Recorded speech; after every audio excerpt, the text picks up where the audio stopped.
Hi guys, so here we go. So it's Lily Bhattacharya with Dr. Lily Listens, and we've got Uma Webb, who's my guest. Hopefully she can hear me. We'll find out in 1 second.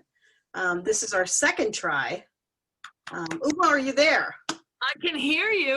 All right, can you see me is the next thing. I can see you and you're not frozen. There, now you can see me too because I've done that. All right, perfect. So let's get started. Oh my goodness.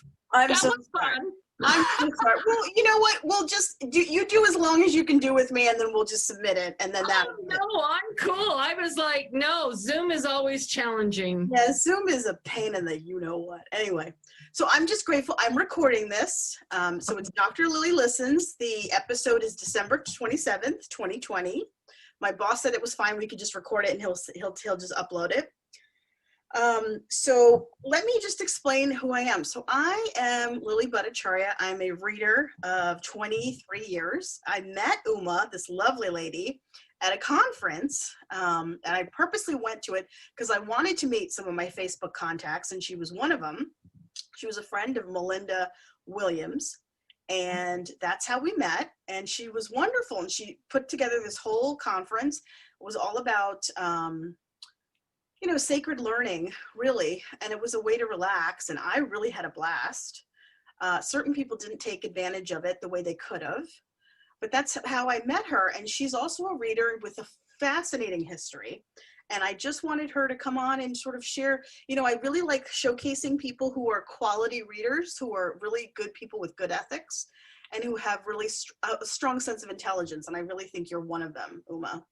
Well, thank you. No, so I wanted you to come on and just share with whatever you wanted to share, your history, whatever you felt comfortable sharing, or what you do now and how it relates to the past. Oh my goodness. Well, I do a lot of things. I am a retired master's nurse. Right. Which, interestingly enough, during this pandemic, they are trying to get us to come out of retirement. I know, you told me that, yeah. To help, which is really sad that people. So with that being said, I also am a Reiki master. I hold 18 different modalities of Reiki, with Asui Raiko as being the predominant, because you have to have that in order to do any of the other ones.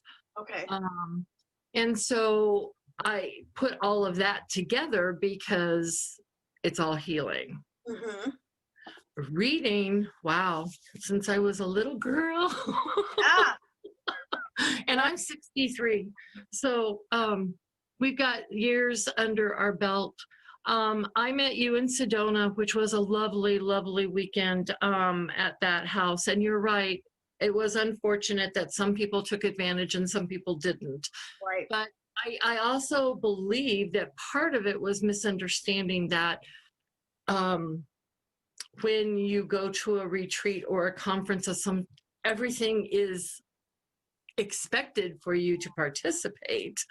Right. And I did have other people presenting. Melinda presented, Alex presented, and it was a lovely weekend for those that truly took advantage of it.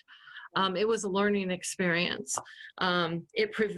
The pandemic, of course, has prevented any retreats from happening this lovely past year, because I was planning on one again this summer, and that did not work out because of traveling, etc. I am really, really praying and manifesting for it to happen next year. I really, truly am believing the end of spring, early summer is going to be our sweet spot window. I agree. I really do. That's what I was feeling too. For another retreat. And I do believe Sedona is the place to go because the vortexes and the energy, and it's lovely that you can rent a whole Airbnb facility and everybody can just be there. And it can, oh, well, hello, Ginger. Sorry. Okay. People on our street, and she doesn't like that.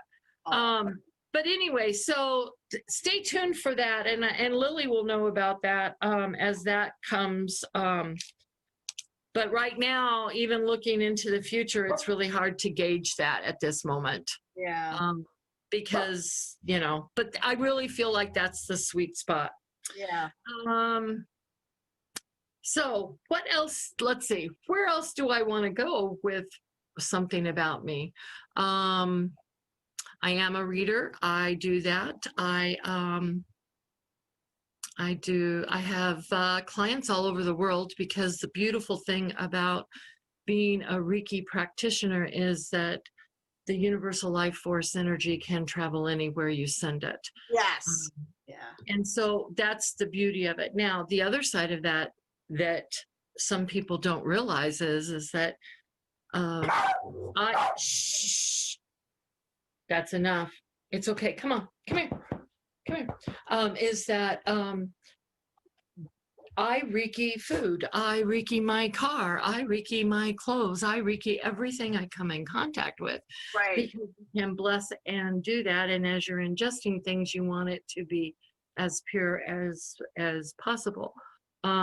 So that is also something that people don't realize, that you can also be doing, infusing that energy into inanimate objects. Or things that you consume or wear or involve yourself with. No, that makes sense to me, because you want your space, to be vibrating with good energy. So that makes sense to me. Yeah. Yeah. Some people it doesn't, though. They're like, really? I know. So, you know, it just it's a spectrum. You know, there's a spectrum of understanding, and you and I get it. Yeah. Well, and sometimes you really need to look beyond just that wall. Because there's so much more information if you just open the door, the gate, and go through. Right. And see what's on the other side. Right. Organic healer, probably. I've always felt that in my lifetime. Okay. One of the reasons, now, interestingly enough, nursing was not my first profession. I was a teacher prior to that. Of what? What do you teach? Special education. I started an early intervention program with autistic and fetal alcohol syndrome children. And about the time that I was leaving the program, and it's still very successful in Tucson and grown. So that to me, you know, it's like, oh, your baby, it's still there. Yeah. Some 30 some years later. Thank you very much. That's awesome. Oh, that's really great. Congratulations. Yeah. But they were starting to also accept crack cocaine children into the program too, because essentially they all have the same nervous system, brain slowing development, cognitive issues. So it really was interesting. Now, with that being said, I only worked with 3 to 5 year olds.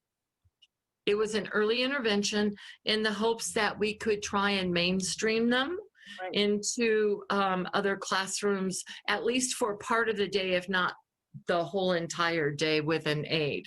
So it was a good program, but that was my first profession. They say in your lifetime, you usually have more than one. And I definitely am probably on my 3rd or my 4th, but I've gone to school twice. Yeah, let me just jump in. When I was a psychologist, which I was for 23 years, I was one of the few that would work with kids as young as 2. I did therapy with kids because they would talk. You know, if you had the patience, they would talk to you, and B, so I took kids as young as 2, and people were in shock, and then the kids loved it because I look young. So I would, do it. I had to really balance my therapy hours out so that I didn't get wiped out because it was so exhausting. But I did EMDR, and it was great. And so you can do a lot of work with young kids that people dismiss them as if, oh, they're beyond help because they don't talk, they don't understand. They understand everything, and they will talk to you. It's at a slower rate. It's maybe not with as big as words, but they certainly will, and you can get somewhere. And, I agree with you with being on the 3rd career, because I was a psychologist. Then I went to be a life insurance agent, which you know about. And then now this is my 3rd. I'm being a spiritual teacher / reader. Mm-hmm. And I think this is it, because I'm tired of it. Well, no, and I totally understand what you're saying. Yeah. Me, it was easy to switch gears Yeah. from being a teacher, because once I had my own daughter who was a normal child, so to speak, it was really exhausting for me to spend all that energy in classroom. Now, the other side of that was not all of your autistic children are going to be verbal, but they all can communicate. So teaching sign language, doing a lot of sensory integration all day long was really, really important with these children.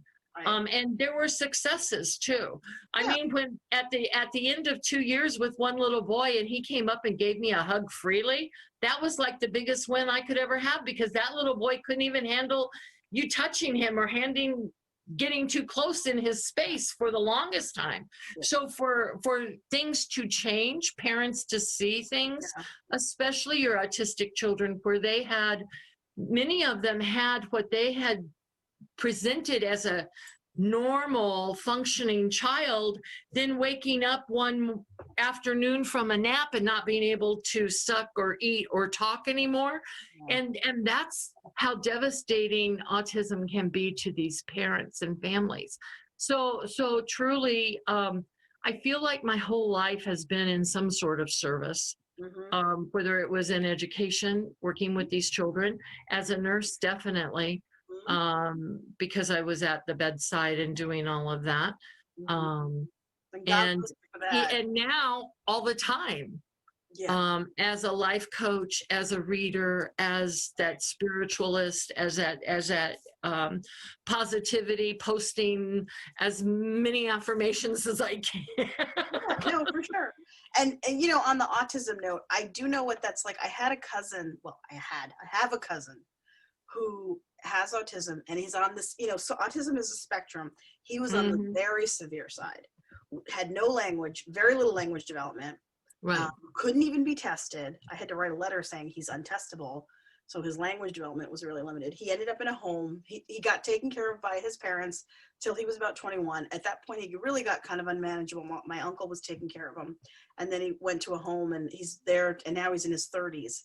And I just think to myself, my God, I mean, the range of intelligence and the range of abilities that goes across human beings is phenomenal, because all my other cousins are either college or master degree or higher. Right. So clearly, you know, it's just a matter of what happens with the gene pool, but it does blow your mind. Yeah. Well, and it's devastating when you think you have this beautiful child that you're really enjoying, and you're having these lovely interactions with, and then it truly, for some of them, was that abrupt. They went to sleep, they woke up, and they couldn't do the same things they could do. They weren't potty trained anymore, nothing. Right. And this can happen up to age 2, which is really even more devastating when you know you have a normal functioning child, and then all of a sudden something just happens. And truly, they still don't know why. It's still sort of that, and our minds and our brains are that one last frontier that we're trying as hard as we can, and as hard as we try, we just don't quite get all of it. Sure. So one of the things, I'm sorry, I don't mean to cut you off. So one of the things I like to highlight on the show is cultural issues. And you have a really fascinating background of where you were raised, what town you were in, and then the differences when you got confronted by those two different cultures, and how they sort of semi-helped raise you or show you some of the spiritual aspects that you use today. Can you talk a bit about that? Oh, I would love to. I grew up in Tucson, which of course is very Hispanic influenced, because being only 60 miles from the Mexican border, it's truly very predominant, and a high Native American population as well. So this little blue-eyed child didn't fit in with I stuck out. I was the minority growing up in Tucson, where most people think that the white child is the majority, but I was not where I grew up. Right. I was in the minority, which was to my advantage after I became a teenager. But from a little girl, I was called a bruja, which is a witch. Right. You said that. You did. You said that. My mother committed suicide when I was in the first grade. So my father remarried after that, and things were different. But we always had a housekeeper who was Hispanic in the house. Right. Her name was Rosa. Right. And most of my friends were all Hispanic because of where I grew up. And when I would go over to friends' house, most of them had huge families. Like 13 kids. So they didn't even notice that this other little kid was around. Yeah. Oh, yeah. Except one woman. Her name was Esperanza, which means hope. Right. And she was a Santeria priestess. Oh. And she noticed things within me and she took me aside. And she helped me for a very long time. Actually, she taught me how to read cards when I was 14. So I've been doing that for almost oh my goodness, I'll be 64 in April. So that's a long time. That's almost 50 years. It totally is. What are you, crazy? Yes, it is. I can't even add. I'm like in a state of shock. That's 50 years. So that's a long time of doing bullshit, sticking up for myself and fighting the bullshit of the naysayers and the negativity. Which happens a lot. When I was in my 20s, I was very blessed that one of I'm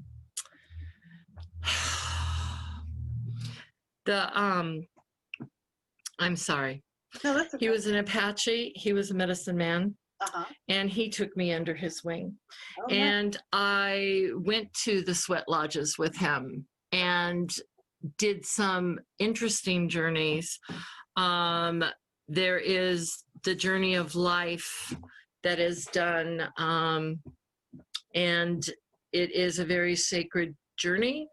And I have taken that trip, that journey where you consume the peyote and you go on your magical journey of your life, your experience. Now, I will say that that is not for everyone. Right. And it was at least 3 days worth of ceremony, being in and doing this. So I have done a lot of different things. I have many different influences. My people look at my ancestral altar and they will see Native American things on it and they're like, but you're not. But yes, I am, because their blood flows through mine because of ceremony. So they are part of my ancestral background because of the ceremonies that I experience. Life experience. It's an interesting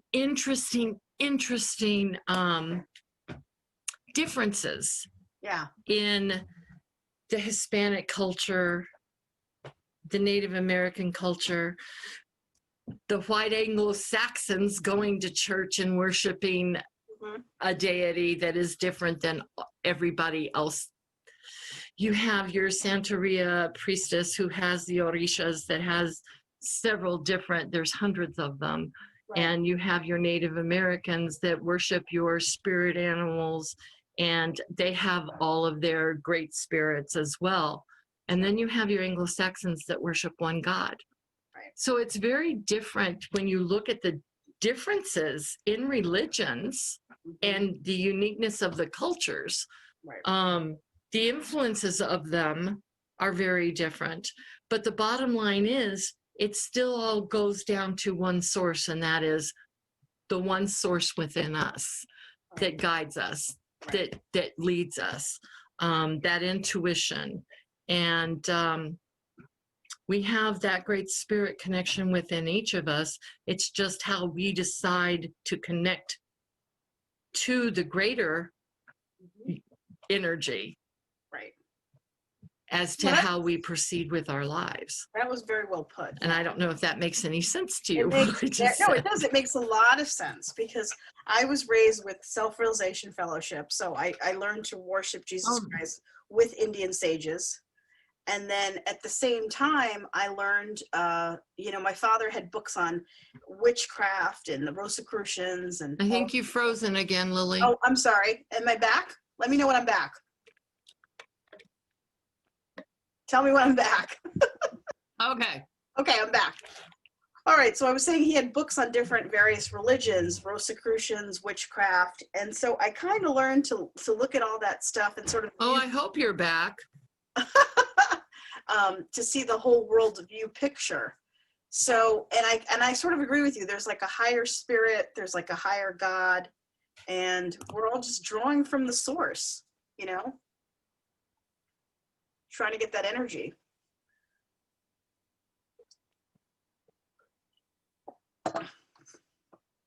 I can't hear you. You can't hear me. Okay, so let's see. Can you hear me now?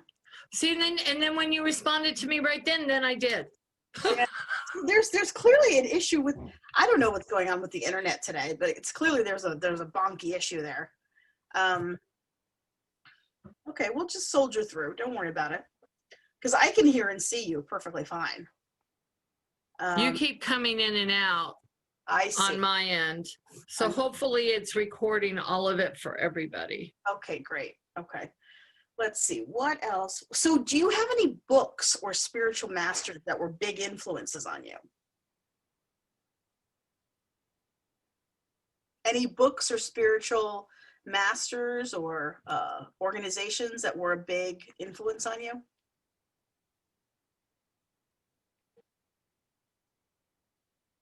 All right, I'll type the issue to you. Hold on one second. On the chat, do you have any big influences from spiritual organizations or websites or teachers you want to mention? Do you see that on the chat? The question?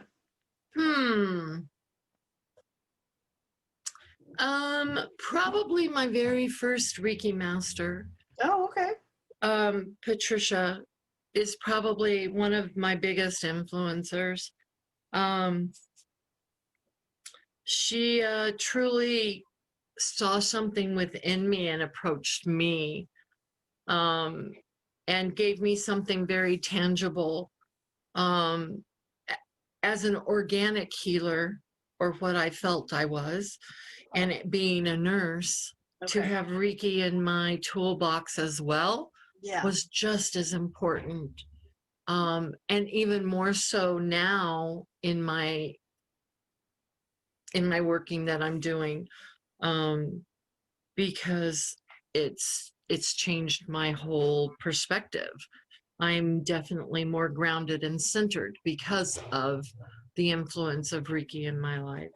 I believe that performing self-Reiki on yourself 2 to 3 times a day, as well as on all of your objects and everything, truly is, has been sort of that blessing in my life that has made that final difference for me to continue on in my path.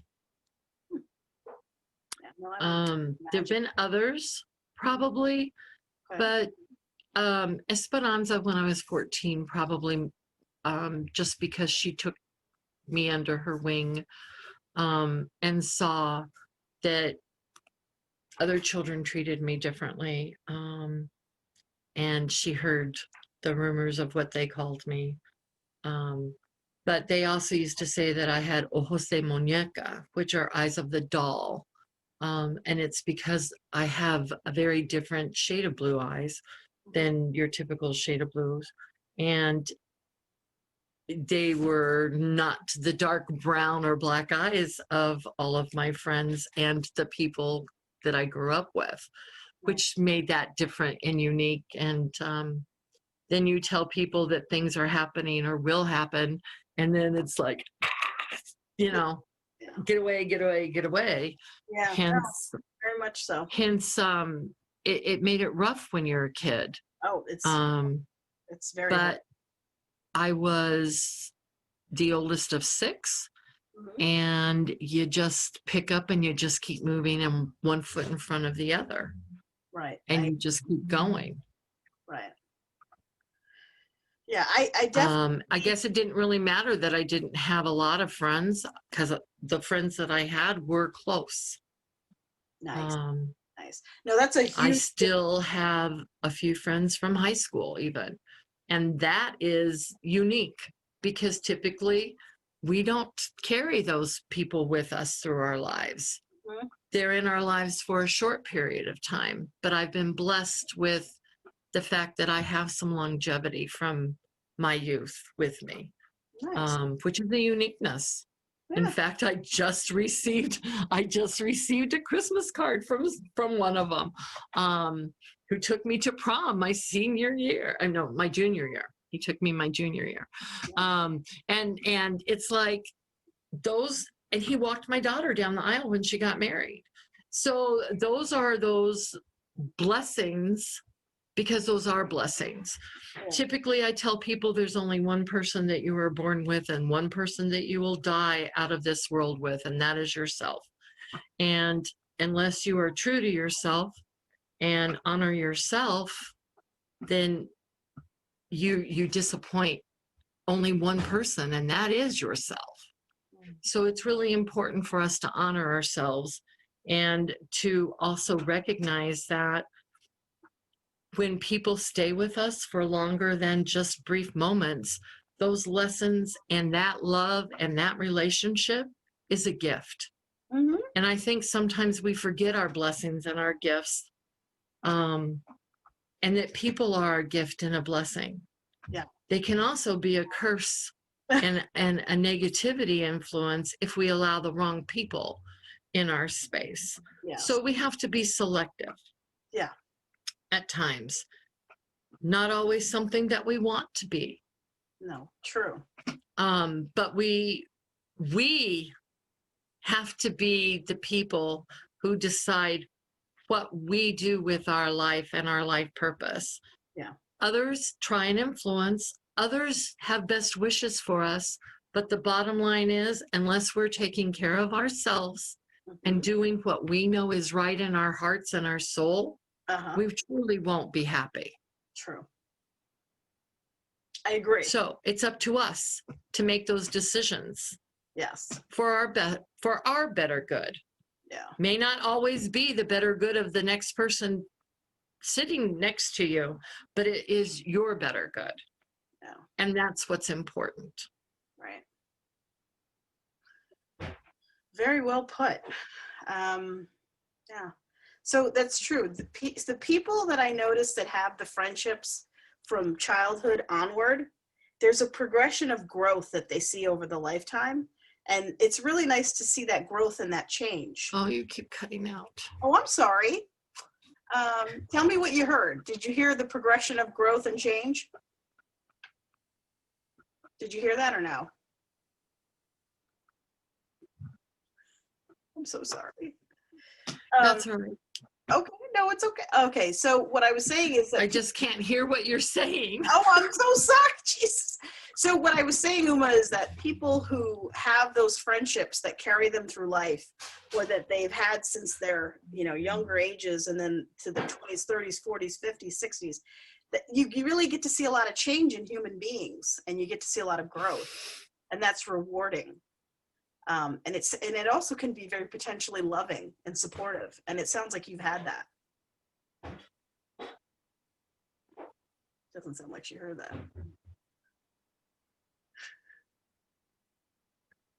Yeah, I can't hear you. Oh, okay. Then you know what we'll do? We'll actually cut this short, because I don't want to keep, you've got things to do. And I feel bad though, because you have just as much importance what you're saying. I know you do, but you know what? It's not your fault. We did the best we could. We had a crazy time mix-up schedule, and then you were nice enough to come on, and we did the most that we could with it. I don't want you to keep having to, struggle to hear me. Let's say this. Okay.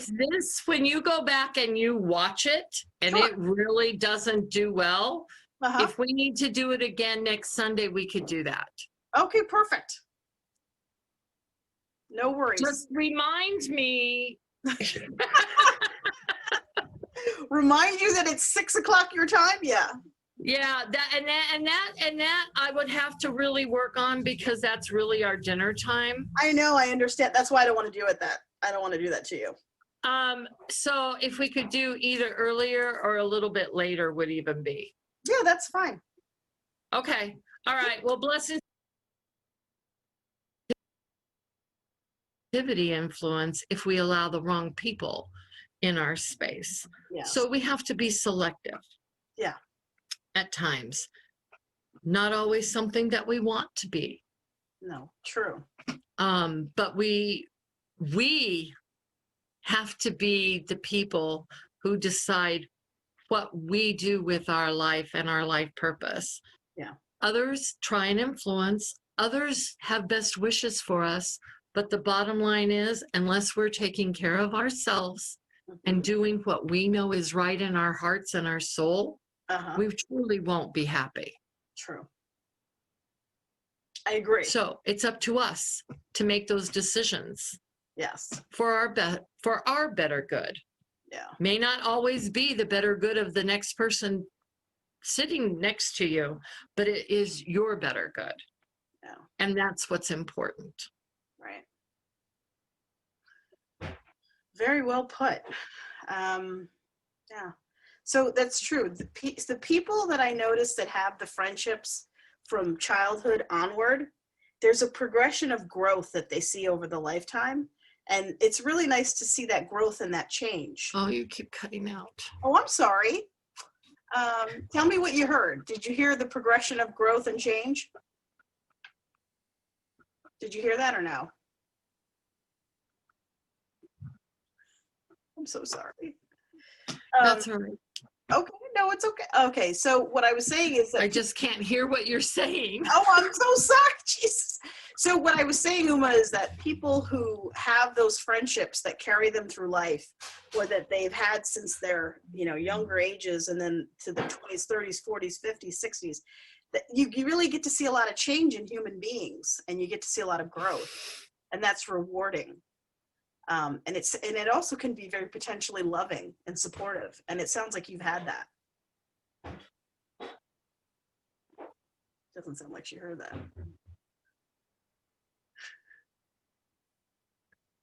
Yeah, I can't hear you. Oh, okay. Then you know what we'll do? We'll actually cut this short because I don't want to keep, you've got things to do. And I feel bad though, because you have just as much importance what you're saying. I know you do, but you know what? It's not your fault. We did the best we could. We had a crazy time mix-up schedule, and then you were nice enough to come on, and we did the most that we could with it. I don't want you to keep having to, struggle to hear me. Let's say this. Okay. When you go back and you watch it and it really doesn't do well, if we need to do it again next Sunday, we could do that. Okay, perfect. No worries. Just remind me. Remind you that it's 6 o'clock your time? Yeah. Yeah, that I would have to really work on because that's really our dinner time. I know, I understand. That's why I don't want to do it that. I don't want to do that to you. So if we could do either earlier or a little bit later would even be. Yeah, that's fine. Okay. All right. Well, blessings to you, Lily. Thank you very much. Blessings to you too. Thank you so much for joining us. Yes. Goodbye, everyone. Bye, everybody. Bye. Bye-bye. Lily Listens.